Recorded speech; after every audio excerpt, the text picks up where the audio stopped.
Hi again, Sonia. I wanted to go over the difference between a page and a post on WordPress. This was probably the hardest thing for me to figure out when it came to WordPress and understand the difference between the two. You are allowed approximately 30 pages on WordPress before WordPress slows down, the loading time is lost, and you really start to run into a lot of issues.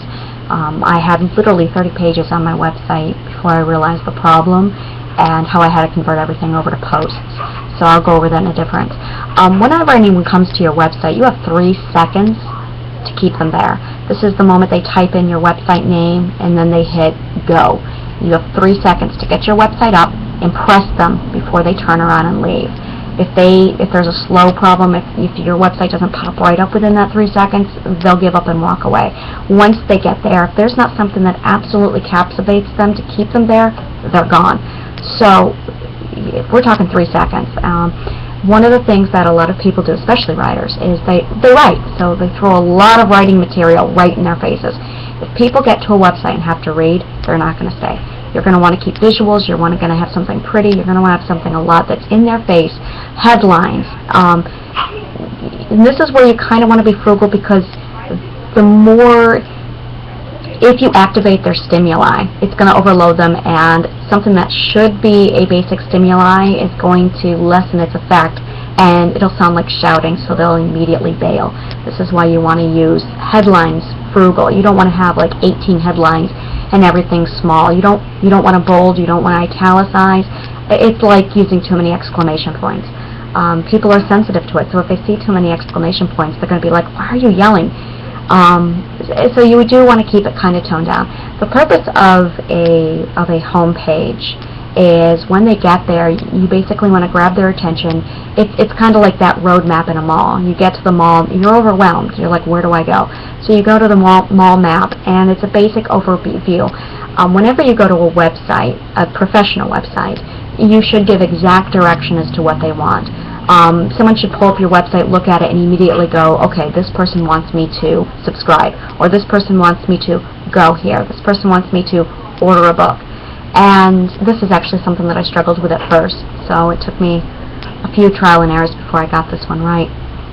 When people showed up at I looked at, I can't remember the name of the website, but when you pulled it up, it was very simply download now. And it was very clear what they wanted you to do. With a bookseller, you're going to want to toggle between buy my book. That's your primary goal. And this is where I disagree, because for a website, you're not looking to sell your books. You're looking to gain a fan base. You're looking to keep them on your website so they'll fall in love with you. So this is where you're going to want a simple, these are some pages, very basic. You want to keep your menu very simple, and I'll go over which categories of every menu you want. But you basically want a very direct goal when they get there. For me, I used a slideshow where it's either it's basically the slideshow is the focus. And at the top of the page, I wrote fantasy, romance, macabre, choose your path from the slides below. So they basically have 5 choices. The main message on my website very clearly is select one of the 5 locations from the website. Now obviously they can go elsewhere, they can scroll down if they're repeat visitors. But if you're new to the site, the primary goal is take a look at the slideshow. So the first one I have is by Dollar and Shadow. The second one I have is by Broken. The third I have is by Amor Vincent Omnia.